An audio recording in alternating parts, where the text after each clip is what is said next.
नमस्कार। आज BSc part first के थर्ड पेपर में यूनिट फर्स्ट का अगला टॉपिक जो है वो है यूकैरियोटिक सेल। इससे पहले हम प्रोकैरियोटिक कोशिका के बारे में हम अध्ययन कर चुके हैं और आज हम चर्चा करेंगे यूकैरियोटिक कोशिका के बारे में। हम सभी जानते हैं कि सभी जीव जो है वो एक या एक से अधिक कोशिकाओं से मिलकर बने होते हैं और कोशिका में हमने दो प्रकार की कोशिकाओं की चर्चा की थी, एक प्रोकैरियोटिक कोशिका और दूसरी यूकैरियोटिक कोशिका। तो आज हम यूकैरियोटिक कोशिका के बारे में चर्चा करेंगे। यूकैरियोटिक कोशिका जिसमें एनिमल सेल भी आती है, प्लांट सेल भी आती है। प्लांट्स में हम देखते हैं कई प्रकार की वेरिएशंस है और ये सेल्स जो है ये मिल करके टिश्यूज़ बनाती है और हम जानते हैं कि टिश्यूज़ जो है वो ऑर्गन्स बनाती है, ऑर्गन्स से सिस्टम का निर्माण होता है। तो अब हम आज के इस टॉपिक में यूकैरियोटिक सेल में इसके जो मुख्य लक्षण हैं वो हम देखते हैं कि एक ऐसी कोशिका जिसमें मेम्ब्रेन बाउंडेड ऑर्गेनेल्स पाए जाते हैं। यहाँ प्रोकैरियोटिक सेल में ये चीज़ें नहीं थी और ऐसी कोशिकाएं जो है ये वो ऑर्गेनिज्म है जैसे प्रोटोजोन्स है, एल्गी है, फंजाई है, प्लांट है, एनिमल्स है, इनमें ये सेल पाई जाती है। इन कोशिकाओं में लीनियर और एक से अधिक क्रोमोसोम जो है वो उपस्थित होते हैं और ये भी मेम्ब्रेनस ऑर्गेनेल में प्रेजेंट होते हैं, जैसे न्यूक्लियस केंद्रक होते हैं, या फिर हम बात करते हैं न्यूक्लियस में अलावा भी ऐसे माइटोकॉन्ड्रियल क्रोमोसोम जो माइटोकॉन्ड्रिया के अंदर होते हैं, ऐसे ही क्लोरोप्लास्ट का क्रोमोसोम जो क्लोरोप्लास्ट में होते हैं। दूसरी जो अगला जो इसका स्पेसिफिक करैक्टर है वो है इसकी राइबोसोम्स, जो कि ATS प्रकार के पाए जाते हैं। देन अब हम प्लांट सेल के इन करैक्टर्स के बाद में हम देखते हैं कि प्लांट और एनिमल सेल्स इन दोनों में डिफरेंस क्या है।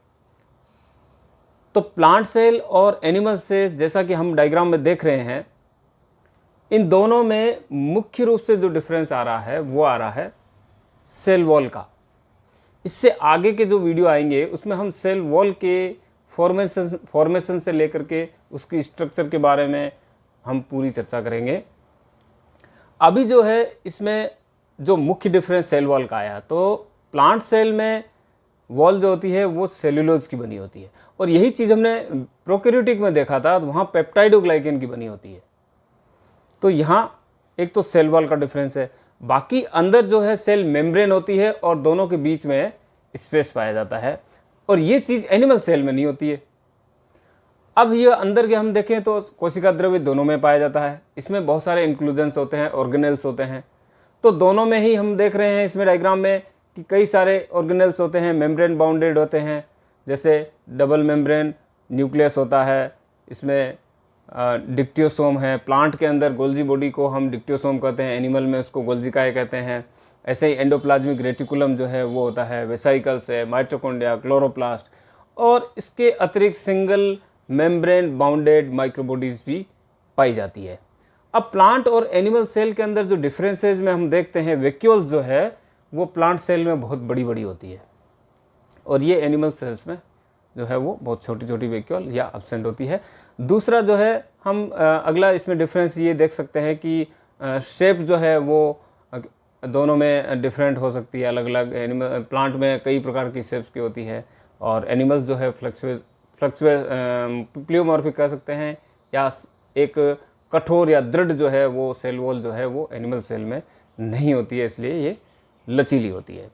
तो ऐसे ही ये डिफरेंसेस के अलावा अब हम देखें कि एक एक ऑर्गेनेल को पकड़ लेते हैं, देखते हैं कि इसके अंदर मुख्य रूप से जो स्पेसिफिक करैक्टर और ऐसे कौन से ऑर्गेनेल्स हैं जिनके मुख्य काम क्या है उसके बारे में चर्चा करें। पहला हम देखते हैं न्यूक्लियस। तो न्यूक्लियस में हम जानते हैं कि इसकी खोज जो है रॉबर्ट ब्राउन ने 1831 में की थी। ये एक बड़ा ऑर्गेनेल है जो कोशिका में पाया जाता है। अब न्यूक्लियस के चारों तरफ यदि हम देखते हैं कि इसकी बाउंड्री जो है उसमें बीच बीच में छिद्र पाए जाते हैं। ये छिद्र जो है ये इसके केंद्रकीय आवरण में उपस्थित होते हैं और इससे केंद्रक सम्मिश्र छिद्र कहते हैं, न्यूक्लियर पोर कॉम्प्लेक्स कहते हैं। ये अपने आप में एक ऐसा छिद्र है जो रेगुलेटेड होता है, ऐसा नहीं है कि ये ओपन है, इसमें कोई भी चीज़ अपने आप आ जा सकती है, ऐसा नहीं होता है। जो भी यहाँ से ट्रांसपोर्टेशन होगा, चाहे अंदर न्यूक्लियोप्लाज्म से साइटोप्लाज्म की तरफ या साइटोप्लाज्म से न्यूक्लियोप्लाज्म की तरफ, ये एक रेगुलेटेड वर्किंग एक पोर होता है, और जिसे हम न्यूक्लियर पोर कॉम्प्लेक्स कहते हैं। अब इस न्यूक्लियस के अंदर एक डार्क जो है वो बॉडी दिखाई दे रही है, इसे हम कहते हैं न्यूक्लियोलस। तो ये न्यूक्लियोलस, इसमें स्ट्रक्चर पाई जाती है केंद्रिका। इसके बाहर की तरफ जो मेम्ब्रेन होती है, वो मेम्ब्रेन अटैच होती है रफ एंडोप्लाज्मिक रेटिकुलम से। और एंडोप्लाज्मिक रेटिकुलम जो है वो बाहर की तरफ हम देख रहे हैं, इसमें उसमें कई छोटे छोटे लाल जो बॉडीज दिखाई दे रही है, ये एक ग्रेनुलेटेड दिख रही है, तो इसलिए हम इसको रफ एंडोप्लाज्मिक रेटिकुलम कहते हैं। यहाँ राइबोसोम लगे हुए हैं इसके ऊपर। अब इसके अंदर जो है वो जेनेटिक मटेरियल रहता है, और वो डीएनए है। और genetic material DNA chromosome form में पाया जाता है। न्यूक्लियोप्लाज्म होता है इसके अंदर, कई सारे इसमें एंजाइम्स जो है वो उपस्थित रहते हैं। और बाहर की तरफ यदि हम देखें जो इसकी बॉडी पे, तो राइबोसोम जो होते हैं वो ईआर पे अटैच होते हैं।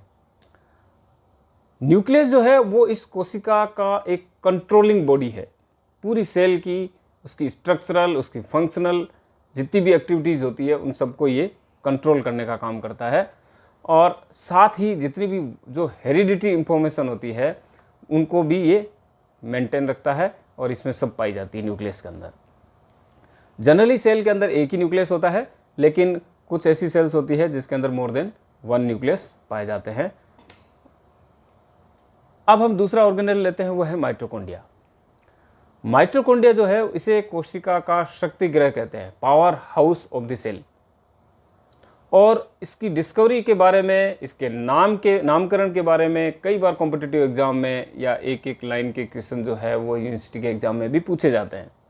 तो आज हम इसको क्लियर करते हैं कि इसकी खोज किसने की। तो सबसे पहले जो डिस्कवर किया इनको, वो एल्बर्ट वॉन कोलिकर ने इसको डिस्कवर किया 1857 में, और इसे बायोप्लास्ट नाम दिया था आल्टमैन ने, रिचर्ड आल्टमैन। लेकिन माइटोकॉन्ड्रिया जो टर्म दी गई, ये रीनेम किया था कार्ल बेंडा ने। तो अब हम याद रखेंगे कि आल्टमैन ने माइटोकॉन्ड्रिया को डिस्कवर नहीं किया, बायोप्लास्ट नाम दिया था, डिस्कवर कोलिकर ने किया था, और इसको माइटोकॉन्ड्रिया नाम दिया वो बेंडा ने दिया था। तो ये चीज़ जो है वो हम अच्छी तरह से क्लियर कर लें। अब माइटोकॉन्ड्रिया एक तरह से एनर्जी प्रोड्यूसर ऑर्गेनेल है। हम कह रहे हैं इसको कोशिका का शक्ति गृह है, क्योंकि इसमें क्रेब्स साइकिल चलता है। और क्रेब्स साइकिल हम ये देखते हैं कि ग्लूकोज का मॉलिक्यूल जो होता है वो साइटोप्लाज्म में ग्लाइकोलाइसिस के द्वारा डिग्रेड होकर के पायरुविक एसिड बनाता है, और यही पायरुविक एसिड जो होता है वो फिर आगे 3 कार्बन की शुगर में कन्वर्ट होकर के ये सीधा माइटोकॉन्ड्रिया में जाता है, और माइटोकॉन्ड्रिया में क्रेब्स साइकिल चलता है, और यहाँ पे एनर्जी प्रोड्यूस होती है। इसीलिए इसको पावर हाउस बोला जाता है। और ये तो हम जानते हैं कि ये डबल मेम्ब्रेन ऑर्गेनेल होता है, और इसकी इनर मेम्ब्रेन जो होती है वो क्रिस्टी की फॉर्म में निकल जाती है बाहर।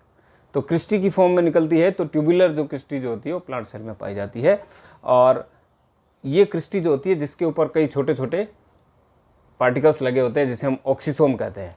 एक्चुअल में ये एटीपेज एंजाइम होता है, और ये अंदर मैट्रिक्स की तरफ, कि अंदर जो स्पेस होता है उसे मैट्रिक्स कहते हैं। यहाँ हम स्ट्रक्चर में देख सकते हैं, यहाँ इसका अपना एक डीएनए होता है, माइटोकॉन्ड्रियल डीएनए। कॉपी इसकी मोर देन 1 हो सकती है, कई ग्रेन्यूल्स पाए जाते हैं। इनर मेम्ब्रेन जो है वो अंदर की तरफ अंतर्वलित होकर के क्रिस्टी का निर्माण करती है। इसके खुद के राइबोसोम होते हैं। राइबोसोम यूकैरियोटिक राइबोसोम से अलग होते हैं, ये 70S टाइप के होते हैं। और इंटरमेम्ब्रेन स्पेस जो है वो इनर और आउटर मेम्ब्रेन के बीच में पाया जाता है। तो यहाँ पर जो इसको हम ऑटोनोमस, सेमी ऑटोनोमस बॉडी के रूप में जानते हैं, क्योंकि इसका अपना जो है वो न्यूक्लियर, या हम कह सकते हैं कि इसके खुद के क्रोमोसोम्स होते हैं। तो ये इसके अंदर केंद्रक नहीं होता है, तो ये एक तरह से प्रोकैरियोटिक ऑर्गेनिज्म की तरह है। और यहाँ पर इसको हम कहते हैं कि अंदर जो स्पेस है इसका, ये माइटोकॉन्ड्रिया, ये साइट ऑफ एरोबिक रेस्पिरेशन का कार्य करती है। अब हम चलते हैं क्लोरोप्लास्ट पे। क्लोरोप्लास्ट की खोज सिम्पर ने की, प्लांट सेल में पाए जाते हैं। शेप जो होती है वो इसकी हायर प्लांट्स में देखते हैं तो डिस्कोइड टाइप की होती है, जैसा हम डायग्राम में देख रहे हैं, डबल मेम्ब्रेन ऑर्गेनेल होता है ये। लेकिन यदि हम एल्गी में देखते हैं तो क्लोरोप्लास्ट की शेप में बहुत वेरिएशन होता है। इसमें प्यालेनुमा जो होता है वो क्लेमाइडोमोनास में होता है, फिर वहाँ से हम यूलोथिक्स में जाए तो सी आकार का होता है, फिर रेटिकुलेट यदि हम देख लें इडोगोनियम के अंदर, तो अलग अलग वेरिएशन जो है वो हमको एल्गी के हर क्लास में, हर इसकी सेल के ऑर्गेनिज्म में मिल जाता है। तो यहाँ हम हायर प्लांट्स के क्लोरोप्लास्ट का डायग्राम जो है वो हम देख रहे हैं, और इसकी यदि स्ट्रक्चर देखें तो कुल मिला के इसके अंदर 3 मेम्ब्रेन होती है। क्लोरोप्लास्ट खुद तो है वो डबल मेम्ब्रेन ऑर्गेनेल है, लेकिन अंदर थाइलेकोइड जो होती है वो सिंगल मेम्ब्रेन होती है। इसलिए हम कह रहे हैं कि अंदर एक इंटरनल थाइलेकोइड मेम्ब्रेन भी पाई जाती है, और कई फ्लैटेंड डिस्क जो होती है थाइलेकोइड जो होती है ये आपस में मिल करके एक के ऊपर एक जैसे सिक्के रखते हैं वैसे ही स्टेक्स बना लेती है, और इसको हम ग्रेना कहते हैं। और ये ग्रेना आपस में जो है वो इंटर थाइलेकोइड ग्रेनम के द्वारा आपस में जुड़ी रहती है, और अंदर का जो इसका स्पेस है वो मटेरियल उसको हम कहते हैं स्ट्रोमा। और स्ट्रोमा के अंदर ऐसे बहुत सारे इसमें डिजोल्व एंजाइम्स पाए जाते हैं, स्टार्च ग्रेन्यूल्स होते हैं, और क्लोरोप्लास्ट का अपना जीनोम होता है। एंजाइम जो है वो स्ट्रोमा में मुख्य रूप से रूबिस्को पाया जाता है। वर्ल्ड में सबसे सर्वाधिक मात्रा में पाया जाने वाला एंजाइम जो है वो रूबिस्को है। वर्ल्ड में सर्वाधिक मात्रा में पाया जाने वाला एंजाइम रूबिस्को है, और इसका काम जो होता है वो ड्यूल नेचर होता है, ये कि कार्बन डाइऑक्साइड और ऑक्सीजन यदि दोनों उपस्थित है, दोनों में से जिसकी सांद्रता ज़्यादा है वही एक्टिविटी दर्शाता है। यदि कार्बन डाइऑक्साइड की सांद्रता ज़्यादा है ऑक्सीजन से तो कार्बोक्सिलेज एक्टिविटी दर्शाता है, यानी कि फोटोसिंथेसिस में C3 साइकिल चलेगा। और यदि ऑक्सीजन की सांद्रता ज़्यादा है कार्बन डाइऑक्साइड से तो ये ऑक्सीजनेज एक्टिविटी दर्शाएगा, यानी कि C2 साइकिल चलेगा, अर्थात फोटो रेस्पिरेशन होगा। तो लाइट की प्रेजेंस में दोनों एक्टिविटीज़ होती है, ये रूबिस्को करता है। और यही एक तरह से माइटोकॉन्ड्रिया की तरह ATP जनरेट करता है। इसमें जो ATP जनरेट होते हैं वो फोटोफॉस्फोराइलेशन सबस्ट्रेट लेवल, इसमें फॉस्फोराइलेशन होता है। तो ये तो बात हो गई क्लोरोप्लास्ट की। अब हम आगे चलते हैं एंडोप्लाज्मिक रेटिकुलम पे। एंडोप्लाज्मिक रेटिकुलम की खोज जो है पोर्टर और थॉमसन ने 1945 में की, लेकिन जो एंडोप्लाज्मिक टर्म जो है ये पोर्टर ने दी थी। और ये एक साइटोप्लाज्मिक नेटवर्क है, किसका है, ट्यूब्यूल्स और फ्लैटन्ड सेक्स से मिलकर के ये बनी हुई होती है। तो ऐसे नेटवर्क जो है न्यूक्लियस के चारों तरफ दिखाई देता है हमको। तो 2 प्रकार की होती है, एक तो होती है रफ एंडोप्लाज्मिक रेटिकुलम, दूसरी होती है स्मूथ एंडोप्लाज्मिक रेटिकुलम। रफ इसलिए कहते हैं क्योंकि इसके ऊपर जो है सरफेस पे राइबोसोम्स अटैच रहते हैं, इसलिए इसको रफ एंडोप्लाज्मिक कहते हैं। और स्मूथ है जिसमें राइबोसोम नहीं होते हैं। तो स्मूथ जो होता है इसमें मुख्य काम जो है वो फैटी एसिड सिंथेसिस का रहता है इसमें, और अंदर जो बीच में स्पेस होता है उसको ल्यूमन कहते हैं। और मुख्य कार्य जो इसका है वो प्रोटीन की प्रोसेसिंग और सॉर्टिंग का काम होता है, कि जो प्रोटीन सिंथेसिस होता है उसको एक्सोसिटिक पाथवे के द्वारा बाहर की तरफ सीक्रेट करना, या बॉडी के अंदर कहीं जाए ज़रूरत है तो वो इस पाथवे के द्वारा वहाँ पर ट्रांसपोर्ट करने का काम। नेक्स्ट जो है वो ऑर्गेनेल वो है डिक्टियोसोम। तो डिक्टियोसोम एक्चुअल में ये गोल्जी बॉडीज है। तो गोल्जी बॉडीज हम एनिमल सेल के रेफरेंस में लेते हैं, और प्लांट सेल के रेफरेंस में हम इसको डिक्टियोसोम बोलते हैं। खोज इसकी कैमिलो गोल्जी ने की 1898 में। और ये जो है कई ऐसी फ्लैटन सेमी सर्कुलर सेक्स जो होती है जिसे हम सिस्टर्नी कहते हैं, उससे मिलकर के बना होता है। तो कई सारी सिस्टर्नी और वेसाइकल जो होती है वो मिलकर के बनी होती है, जैसा डायग्राम में हम देख रहे हैं कि ऐसी सिस्टर्नी जो है जिसमें ऊपर की तरफ हम देख रहे हैं ये सिस फेस है और इधर नीचे ट्रांस फेस है। अब सिस फेस न्यूक्लियस की तरफ होती है, ट्रांस फेस जो है वो मेम्ब्रेन की तरफ होती है। तो यदि कोई मटेरियल जो है वो ट्रांसपोर्ट होना है तो सिस टू ट्रांस ये ट्रांसपोर्ट होगा, और वेसाइकल जो होती है वो एक सिस्टर्नी से निकल करके दूसरे में जो है वो फ्यूज हो जाती है, एक से पिंच ऑफ होती है और दूसरे में जा करके ये मिल जाती है। ऐसे ये जो पदार्थ जो है कोई भी मटेरियल प्रोटीन वगैरह जो होता है सीक्रेट होना होता है तो इस सीक्रेटरी वेसाइकल्स बनती है, और ये धीरे धीरे बाहर जा करके और ये बाहर की तरफ मेम्ब्रेन में फ्यूज हो जाती है और ये बाहर सीक्रेट हो जाता है। स्ट्रक्चर यदि हम देखें एक सिस्टर्नी की तो 2 फेस है, सिस और ट्रांस, जैसे हमने पहले डिस्कस किया। तो सिस की तरफ जो है वो इनकमिंग ट्रांसपोर्ट वेसाइकल्स आती है और सिक्रेटरी वेसाइकल जो है वो ट्रांस की तरफ से निकल जाती है। तो इसका मेन काम जो है वो ट्रांसपोर्टिंग करना होता है प्रोटीन्स का, लिपिड का, और इसकी संख्या जो जनरली 1 ही होती है, लेकिन पादप कोशिकाओं में 1 से अधिक होती है। अब हम बात कर रहे हैं लाइसोसोम की। लाइसोसोम जो है इसको डिस्कवर किया था क्रिश्चियन डी ड्यूए ने। Lysosome single membrane containing organelle है। और ये एक ऐसा ऑर्गेनेल है जिसके अंदर एसिडिक इंटीरियर होता है, अर्थात इसके अंदर हाइड्रोलिटिक एंजाइम्स पाए जाते हैं, एसिड फॉस्फेटेज एंजाइम्स होते हैं। इसका मुख्य काम जो होता है कि कोई भी फूड पार्टिकल्स होते हैं, प्रोटीन्स होते हैं, बाहर से आए हुए पार्टिकल्स हो, हानिकारक पार्टिकल्स हो या बैक्टीरिया हो या वायरसेस हो, तो उनको ये कवर करके इनको ये डिग्रेड करने का काम जो करते हैं ये लाइसोसोम एंजाइम करते हैं और ये सेल को प्रोटेक्ट करने का काम करते हैं। तो जितने भी बाहर से फूड वैक्यूल्स आती है उनको भी ये डिग्रेड करने का काम लाइसोसोम जो है वो करते हैं, और इसलिए इसे लाइसोसोम को स्टोमक ऑफ द सेल भी कहा जाता है। और कई बार जो है ये खुद की सेल को ही हानि पहुंचा देता है, उसको ही ऑर्गेनेल को ये डिग्रेड कर देता है, इसलिए इसको suicidal bag of the cell भी कहा जाता है। डायग्राम में हम देख सकते हैं कि कोई भी फूड पार्टिकल जो है वो इंगल्फ कर रहा है ये, और अंदर आने के बाद में ये फूड वेसाइकल बन जाती है। यही फूड वेसाइकल जो है वो धीरे धीरे लाइसोसोम एंजाइम इसके साथ वर्क करते हैं, काम करके इसको डिग्रेड कर देते हैं, डाइजेस्ट करते हैं वेसाइकल को, देन इसको बाहर सीक्रेट कर देते हैं। तो ये जो है ये लाइसोसोम का बड़ा इंपॉर्टेंट वर्क होता है। अब है नेक्स्ट हम देखते हैं पेरोक्सिसोम। पेरोक्सिसोम जो है ये भी एक माइक्रोबॉडी है, एक सिंगल मेम्ब्रेन कंटेनिंग बॉडी है, और ये यूकैरियोटिक प्लांट सेल के अंदर नॉर्मली ये पाई जाती है।